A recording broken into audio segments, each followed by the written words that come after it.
La vie s'en va et revient souvent en cycle répétitif.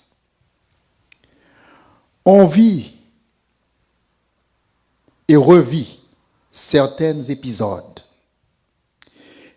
et l'on s'y engage malheureusement parfois avec trop peu de réflexion.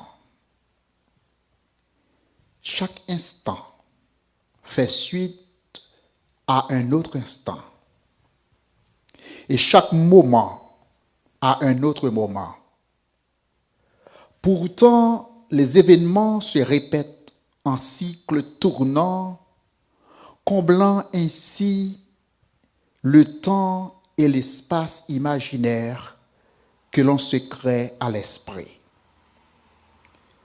Cependant, ce qui a été hier le sera demain. Et ce qu'on a vécu avant se présentera à nouveau.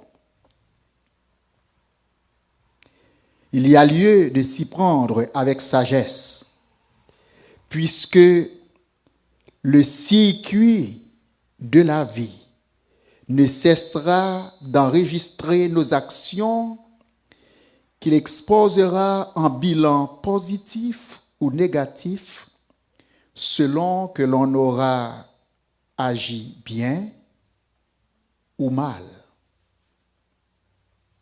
Bien des gens, ou même la plupart des humains, semblent ne pas pouvoir apprendre du passé.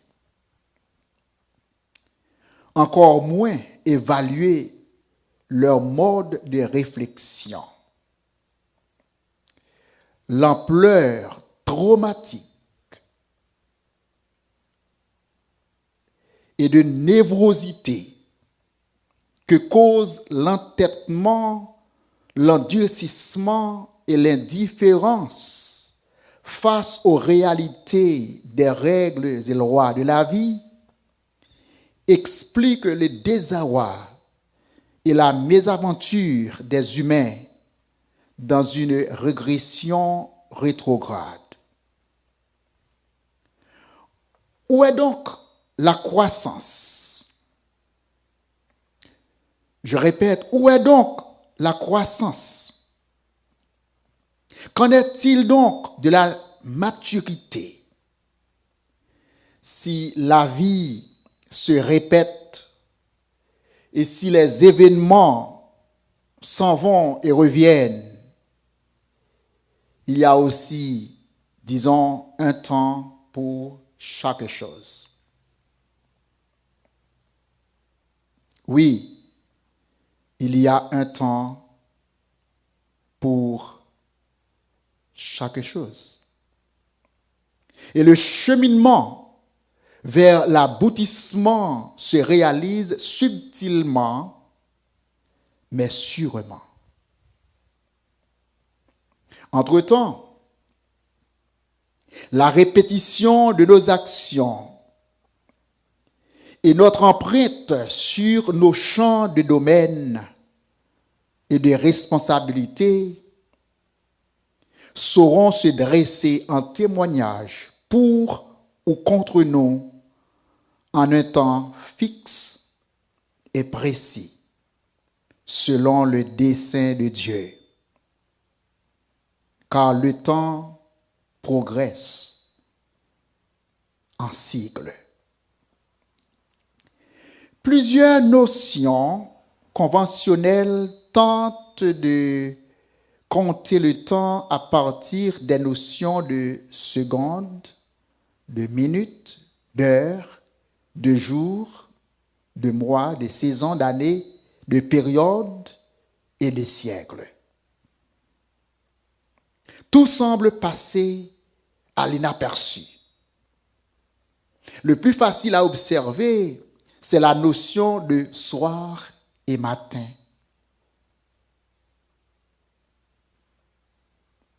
La notion de soir et matin qui se manifeste en ténèbres et lumière. Nos sens peuvent facilement observer lorsqu'il y a ténèbres ou lumière. C'est comme si tout le temps n'est qu'une répétition de soir et matin. Et c'est dans cet espace que se manifeste toute évolution des activités répétitives de l'humain. On se procure et utilise des répertoires de mesures et de contrôle tels que les calendriers, les horloges, les constellations au firmament pour compter le temps et essayer de le soumettre à l'observation mesurable et scientifique. L'humain donc doit évaluer en âge et en maturité ses actions. Et l'humain doit évoluer aussi en âge et en maturité.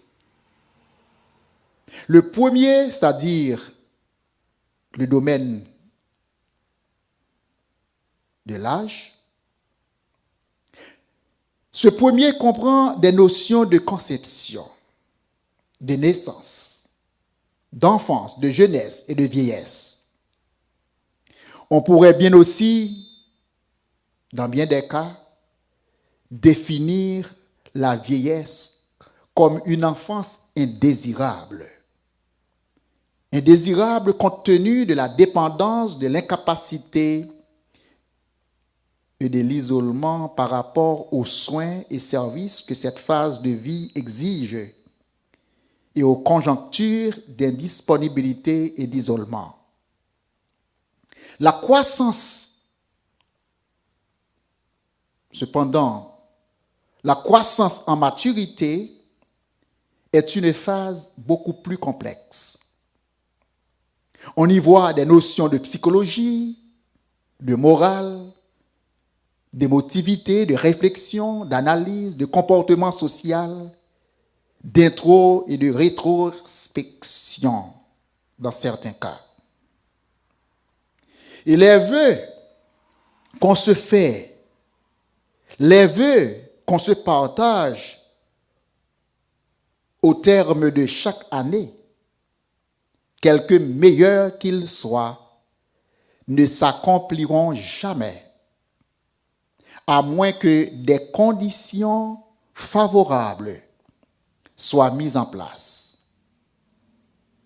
La loi de cause à effet s'applique généralement et cette règle de causalité qui détermine la prédiction des finalités, cette règle, dis-je, reste et demeure dans presque tous les cas. Car toute semence se reproduit en genre, en nature et en espèce. Et les signes annonciateurs, trop souvent ignorés, poursuivent pourtant fidèlement leur trajectoire.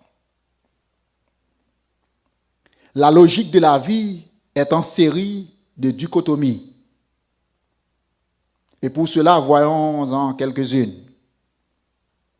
Voyons d'abord cette question de foi et œuvre. La foi et les œuvres. Je vous dis sans embâche que la foi seule ne peut résoudre tous les problèmes. On peut prier, on peut jeûner et le faire sans cesse. On peut même avoir toute la foi. Mais sans les œuvres ou les initiatives d'action, on ne fera que répéter les mêmes circuits d'échecs et de faillites. La foi doit faire suite aux œuvres. Elle doit faire suite aux actions tangibles et visibles, à la logique des faits réels, et cela tout en tenant compte des réalités du moment.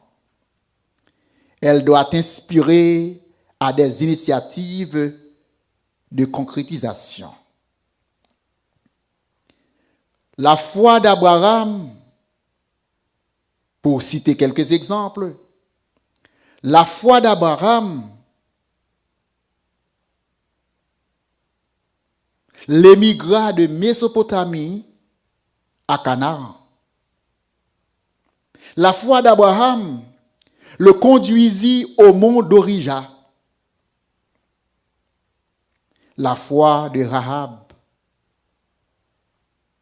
logea les espions. La foi de Moïse mit les pieds dans la mer Rouge. La foi de Noé construisit l'arche. Voilà la dichotomie de la foi et des œuvres. Si nous avons la foi, nos initiatives d'action aboutiront à des œuvres naturelles qui dépasseront toute explication logique. Dieu fera au-delà de ce que nous aurons pensé ou demandé, car la foi et les œuvres ainsi deviennent complémentaires. Parlons maintenant de cette notion, savoir cause et effet. Cause et effet. Le résultat désiré dans presque tous les cas. Le résultat désiré ne dépend pas de ses aspirations volatiles ou de ses vagues désirs, mais des conditions préalablement établies ou des structures stratégiquement mises en place. On dit souvent qui sème le vent récolte la tempête. Bien des choses que nous appelons miracles ou malheurs sont prédictibles. Il y a une suite logique de causalité. Presque toutes les sciences s'accordent sur ce fait. Il est important de remonter à la source des choses, d'identifier les causes afin de gérer les effets. Si les effets sont négatifs, au moins 3 alternatives sont possibles. Premièrement, face à des effets négatifs, on peut manipuler les causes en y opérant des changements appropriés et réfléchis. Ou encore, deuxièmement, si les effets sont négatifs, on peut se soustraire des éléments jugés étrangers aux plateformes de production et de collaboration mutuelle dont l'idéologie entrave la vision et le bon fonctionnement du système. Troisièmement, finalement, si les effets sont négatifs, on peut aussi recommencer à zéro en créant une nouvelle structure de base sur un nouveau terrain, laissant ainsi à l'ancienne structure de faire son cours vers l'autodestruction. Ces procédures sont des procédures de modification, de restructuration et de reconstruction. Je dis bien que ces procédures sont des procédures de modification dans certains cas. Dans d'autres cas, des procédures de restructuration ou encore, malheureusement, dans d'autres cas, des procédures de reconstruction. Car sans remonter à la cause, on perdra en vain tout son temps à chercher de gérer les effets. C'est comme chasser le cheval, il revient en galopant. L'inespérable peut arriver que la cause soit irréparable. Et dans ce cas, la seule solution revient à laisser la situation suivre son cours d'autodestruction à l'échéance. Il vaut mieux rebâtir sur un terrain nouveau en s'écartant loin de proximité des mêmes causes négatives. Prenons encore une autre analogie en parlant de semences et de récoltes. On entend dire souvent qui sème le vent récolte la tempête. Il faut se rendre compte aussi qu'il peut y avoir un moissonneur qui sème du blé et un autre qui sème de l'ivraie dans le même champ. Il peut aussi arriver que le blé soit étouffé par l'ivraie que l'adversaire a semé. J'entends par adversaire non pas la personne que vous avez à l'esprit, mais le malin qui subtilement jette le mauvais grain pour obstruer le champ. Il pousse les gens, oui, le malin dans certains cas, pousse les gens à faire n'importe quoi. Il les pousse à destituer l'harmonisation, à discorder les bonnes relations, à causer de méfiances mutuelles antagonistes avec des résultantes agonistiques. L'adversaire se sert des humains pour semer la tempête, pour semer le vent. Je répète, l'adversaire peut se servir des humains pour semer le vent, mais il laisse seuls les humains à récolter la tempête. D'où mon interprétation de qui sème le vent récolte la tempête.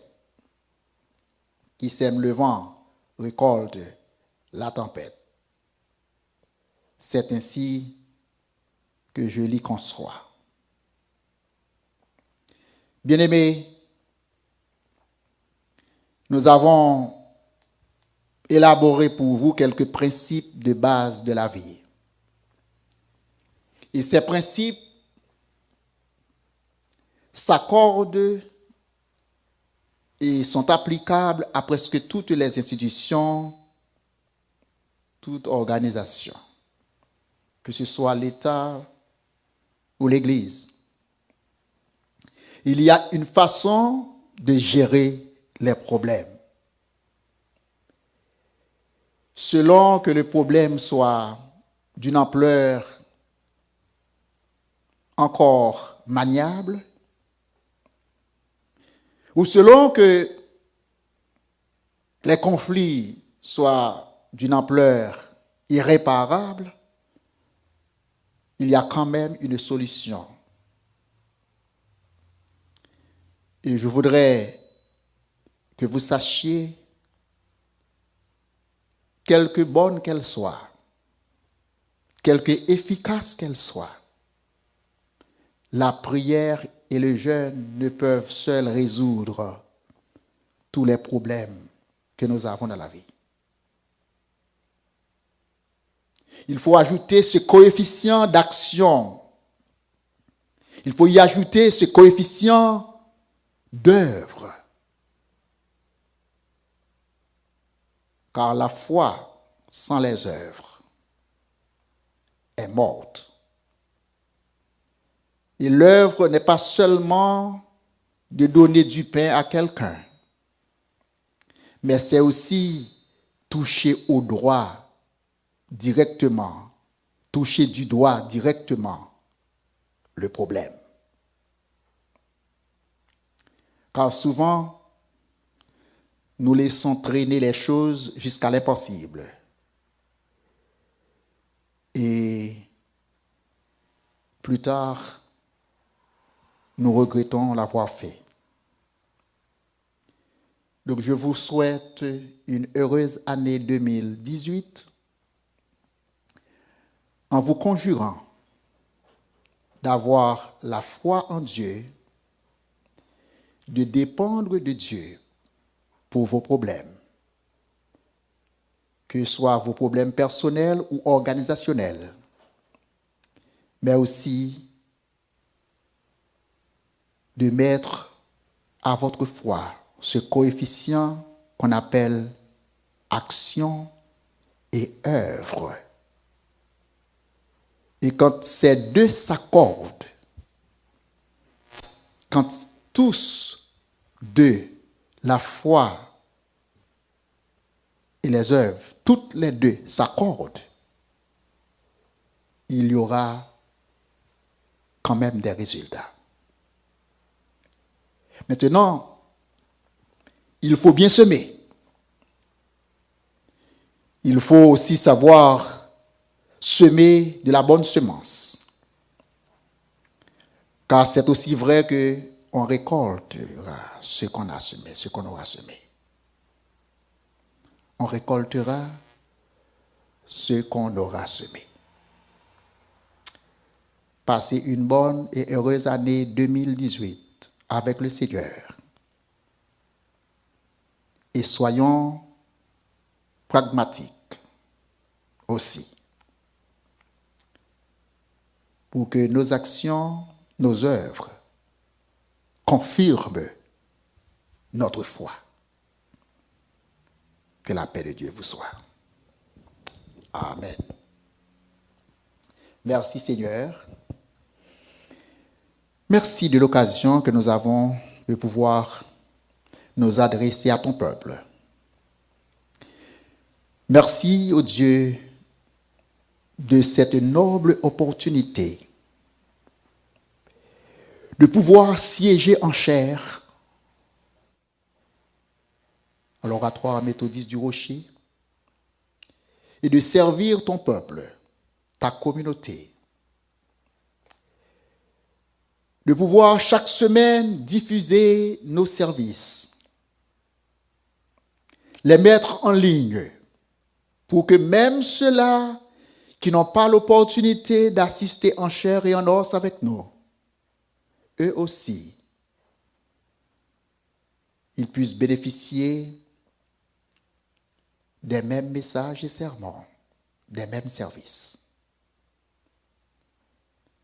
Accorde-nous la foi et inspire en nous le désir d'ajouter à notre foi nos œuvres et nos actions palpables et tangibles. C'est au nom de Jésus que nous t'adressons cette prière. Amen. Notre Père qui es aux cieux, que ton nom soit sanctifié, que ton règne vienne, et que ta volonté soit faite sur la terre comme au ciel. Donne-nous aujourd'hui notre pain quotidien. Pardonne-nous aujourd'hui nos offenses, comme nous aussi nous pardonnons à ceux qui nous ont offensés. Et ne nous laisse pas, Seigneur, tomber en tentation, mais délivre-nous du mal. et du malin. Car c'est à toi qu'appartiennent dans tous les siècles le règne, la puissance et la gloire. Amen et Amen. Bonne année 2018. Ce message ou cet éditorial vous a été présenté depuis l'oratoire méthodiste du Rocher. Vous avez peut-être remarqué que je n'étais pas dans le sanctuaire, mais je suis au cénacle de prière. Nous avons une section de prière, une petite chapelle, là où je suis maintenant, appelée cénacle de prière ou cénacle de la foi.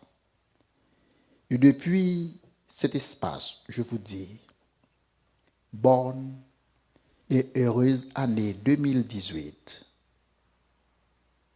et que Dieu vous bénisse. Amen.